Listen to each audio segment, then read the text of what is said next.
تحياتي، الله يعطيكم العافية جميعا.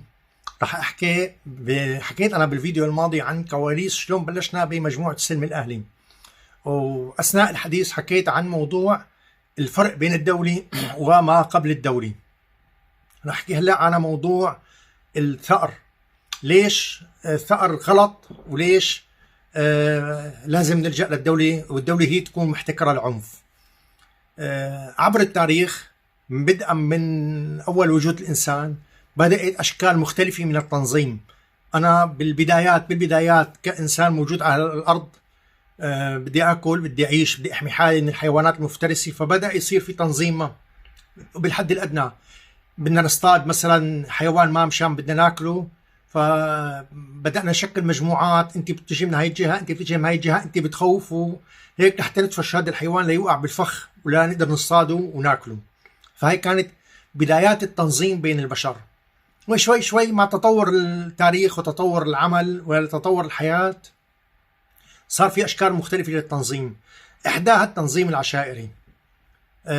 كون العشائر موجودة ببادية، موجودة بصحراء مفتوحة، ممكن حد قتل حد تاني، ما ممكن، يعني من الصعب انه نعرف مين القاتل. لذلك وجد مبدأ عندهم هو الثأر، وهذا قيمة عظيمة عند البدو بالمناطق الخارجة عن سيطرة الدولة. يعني نحن ما في عنا قانون هون، ما في، نحن منا بمدينة موجودين ضمن المدينة وفي قانون عليها، لا، نحن هون خارج سلطة الدولة، خارج سلطة المدينة، مناطق مفتوحة، ومن الصعب انه نقدر نطبق القانون، من الصعب انه نقدر نعرف القاتل. فوجد مبدأ الثأر، انه وجدنا حد من القبيلة من عنا مقتول بهالمكان هذا، في ناس مختصة بتتبع الأثر، اتبعنا الأثر وجدنا انه هذا الأثر بفوت على هاي القبيلة، فهاي القبيلة رحنا لعندهم، قلنا لهم عندنا شخص قتل من قبيلتنا والآثار بتشير انه القاتل اجى لعندكم، موجود بهاي القبيلة، فانتوا قدامكم حلين: اما بتطلعوا القاتل وبتسلموه بياخذ جزاؤه، او بترفعوا الغطاء عنه، او نحن بدنا ناخذ اي حد من القبيله ننتقم منه. هذا العرف اللي صار منع وجود شلالات دم، انه وقت الحد بده يقتل بده يعرف انه انا رح يتبعوا الاثر تبعي وراح يجوا لعندي على القبيله تبعي، وممكن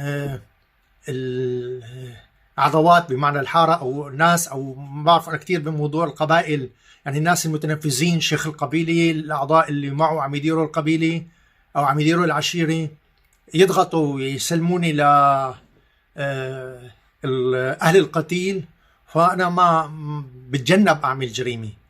ممكن اعرف انه انا اذا ما سلموني او ما حد يعرف انه انا اللي قتلت، ممكن اقتل حد من قرايبيني، ممكن اقتل حد من اهلي، فهذا الشيء منع وجود حمامات دم.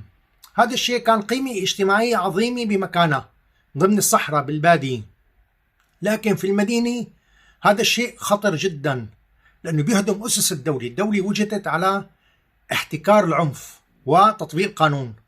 أنا عندي مشكلة مع شخص، بروح على القضاء، بروح بشتكي للدولة، والقضاء بياخذ لي حقي، بيقرر أنه أنت هذا يا فلان إلك حق عند فلان، والدولة هي المحتكرة للعنف بتطبق هذا القانون، بتطبق القرار اللي طلع عن القاضي عليه. هيك نحن بنوقف الفوضى، لانه اذا ما عملنا هيك بده يصير في فوضى، بده يصير كل واحد بده يشتغل من راسه، هيك ما عاد في دولة، هيك خربت.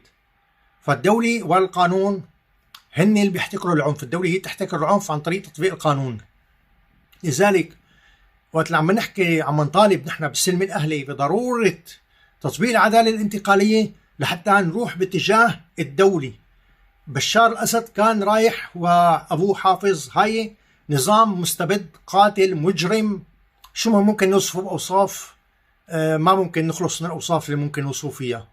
لو حبينا نسبه ممكن نسبه لبكرة، ما ممكن، يعني ما ممكن نوصف هذا مدى إجرام اللي عملوه. فهذا ما كان دولي، كان عبارة عن عصابة. هاي العصابة عم يشارك فيها من كل مكونات المجتمع السوري، فيها سنة وفيها علوية وفيها مسيحية وفيها عرب وفيها أكراد وفيها من كل، وفيها داغستان وشركة إلى آخره. فكانوا كلياتهم الناس الموجودين مع النظام هدول عصابة.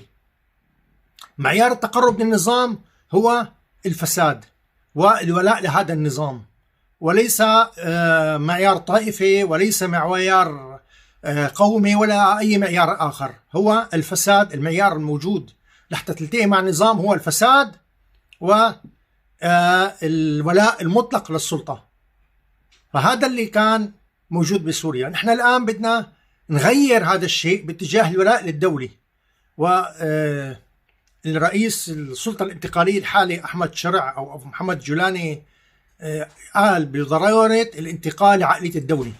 لازم نتوقف عن هاي العقلية اللي كانت أول إنه إحنا بس بدنا نسقط نظام. لا، هلا إحنا بدنا نبني دولة. فأنا معه تماما، وبتمنى نساعد كلياتنا ونساعده للانتقال لعقلية الدولة. عقلية الدولة تفترض إنه نعطي للدولة حقوقها. أنا شفت الدولة قصرت، ما عملت عدالة انتقالية، ما حاسبت الشبيحة، ما بروح أنا بقتل بإيدي. لا، أنا بعمل عريضة طالب دولة إنه تطبق القانون وتعتقل الشبيحة وتقدمه للقضاء.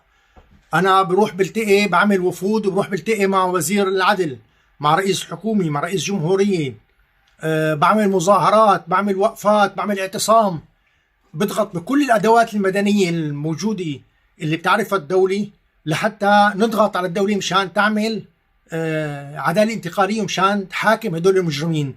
لكن ما بروح أنا بإيدي بعمل هذا العمل، لأنه هذا العمل رح يضر الدولة. هذا العمل رح يخلق أزمات، رح يعمل مشكلة ما بس لإلي، رح يخلق مشكلة آخرة، يعني مشكلة تاني لأولادي ولأحفادي. فهذا الأمر كثير خطير ولازم ننتبه له.